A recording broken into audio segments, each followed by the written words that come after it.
And for more on US-Cuba relations and what's next, I'm joined in our studio by Joseph Humire. He's the executive director of the Center for a Free Society right here in Washington, D.C. Mr. Humire, welcome to the broadcast. Thanks for joining us. Thank you. So critics are arguing that U.S. President Barack Obama has really given Raul Castro a lifeline that will allow the whole regime to become more profitable, and that the only bargaining chip left is the embargo itself. What is your reaction to this? Well, there's some truth to that statement. I mean, after the fall of the Soviet Union, Venezuela had become the largest financial supporter to Cuba, giving them about 100,000 barrels of subsidized oil a day, largely at no cost.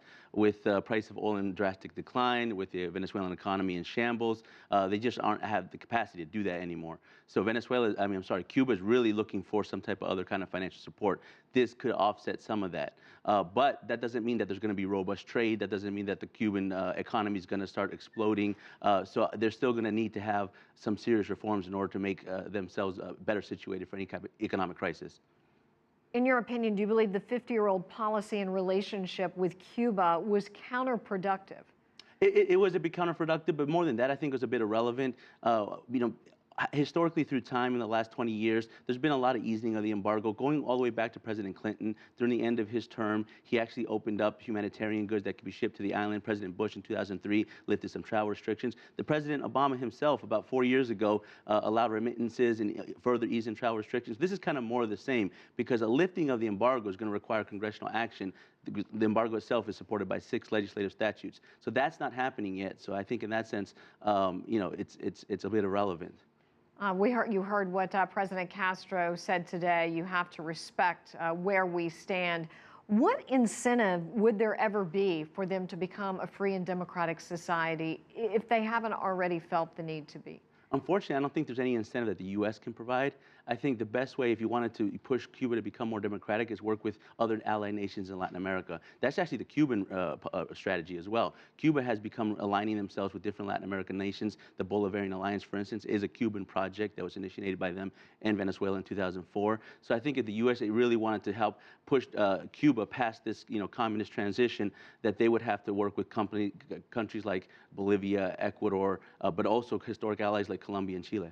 So do you think that Cuba beat the United States at its own game by aligning itself with other countries in Latin America? Yeah, to some degree they did. They actually, in this sense of this last negotiation, they came out with a better deal. They came in at a position of weakness and came out of a position of strength.